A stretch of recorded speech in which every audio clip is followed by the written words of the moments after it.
Le lendemain, il vit Jésus venant à lui et il dit, « Voici l'agneau de Dieu qui ôte le péché du monde. » Jean 1, 29.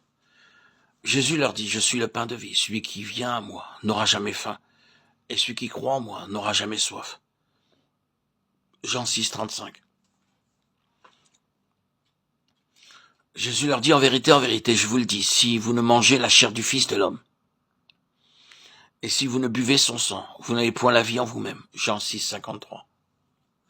Jésus leur parla de nouveau et dit, « Je suis la lumière du monde. Celui qui me suit ne marchera pas dans les ténèbres, mais il aura la lumière de la vie. » Jean 8, 12. C'est pourquoi je vous ai dit que vous mourrez dans vos péchés, car si vous ne croyez pas ce que je suis, vous mourrez dans vos péchés. Jean 8, 24.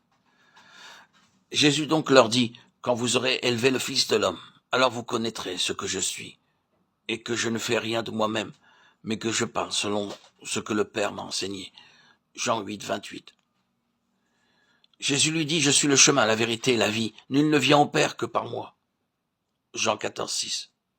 Or, c'est par lui que vous êtes en Jésus-Christ, lequel, de par Dieu, a été fait pour nous sagesse et justice et sanctification et rédemption. 1 Corinthiens 1, 30. Quand Christ, votre vie, paraîtra, alors vous paraîtrez aussi avec lui dans la gloire. Colossiens 3, 4. Paul, apôtre de Jésus-Christ par ordre de Dieu notre Sauveur et du Seigneur Jésus-Christ notre espérance. 1 Timothée 1, 1. L'Éternel est ma lumière et mon salut. De qui aurais-je crainte? L'Éternel est le soutien de ma vie. De qui aurais-je peur? Psaume 27, 1. Christ est la finalité de Dieu et aussi l'agent de Dieu. L'aboutissement de toute l'activité divine, c'est Christ. Et le moyen pour y parvenir, c'est aussi Christ. Tout est par Christ et pour Christ. Ce que nous pouvons comprendre du dessein de Dieu se trouve particulièrement exposé dans les Éphésiens et dans les Colossiens. Voyons maintenant ce qu'est le dessein de Dieu en parcourant ces deux livres. Au préalable, notons qu'il existe une distinction entre eux. Dans les Éphésiens, nous voyons comment, selon le dessein éternel de Dieu, il a tout préparé pour que, lorsque les temps seraient accomplis, il puisse tout rassembler en Christ, tant ce qui est dans les cieux que les choses qui sont sur la terre.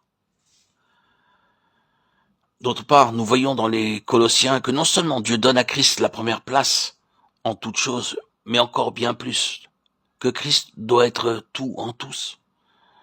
Ainsi donc, l'épître aux Colossiens nous montre que Christ est le moyen et qu'il est aussi la finalité de Dieu. La finalité de Dieu, c'est de donner à Christ la première place en toutes choses.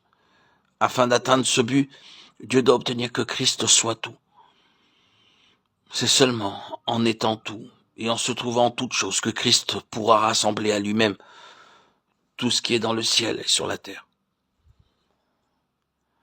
Si Christ est tout naturellement, toutes choses sont concentrées en lui. S'il réside dans tout ce qui est, se pourrait-il qu'il en soit autrement pour les choses? Souvenons-nous qu'aux yeux de Dieu, il n'y a que Christ et non pas des choses. Il ne regarde ni aux œuvres ni aux choses. Il ne voit que Christ. Tout ce à quoi nous pensons habituellement n'existe pas aux yeux de Dieu. Aujourd'hui, nous reconnaissons probablement qu'il s'accomplit beaucoup de choses et d'œuvres dans le monde. Selon notre point de vue terrestre, il y a des choses et des œuvres qui se font ici ou là, mais selon Dieu, Christ est tout. En conséquence, nous pouvons dire qu'il n'y a en quelque sorte ni affaire ni chose. Mais Christ est tout, et il est en tout. Et le jour viendra où le dessein éternel de Dieu sera accompli. Je souhaite que nous puissions saisir une chose, c'est que Christ rassemble toutes choses en lui-même. Cela s'accomplit déjà aujourd'hui dans l'Église. Ce ne doit pas être quelque chose qui se fera seulement dans le futur, ou qui sera vrai lorsque le dessein éternel de Dieu sera finalement accompli. Dieu veut ouvrir nos yeux pour nous faire voir que dans l'Église, Christ est à la fois dans les affaires et les choses. L'Église commence à le comprendre et commence à vivre dans ce domaine spirituel. Si l'Église voit toujours des choses et des œuvres, cela prouve simplement qu'elle n'a pas encore vu Christ. Bien entendu, les choses et les œuvres auxquelles nous faisons allusion ne se rapportent pas simplement à ce qui est dans ce monde, mais il s'agit particulièrement de ce qui est du domaine spirituel.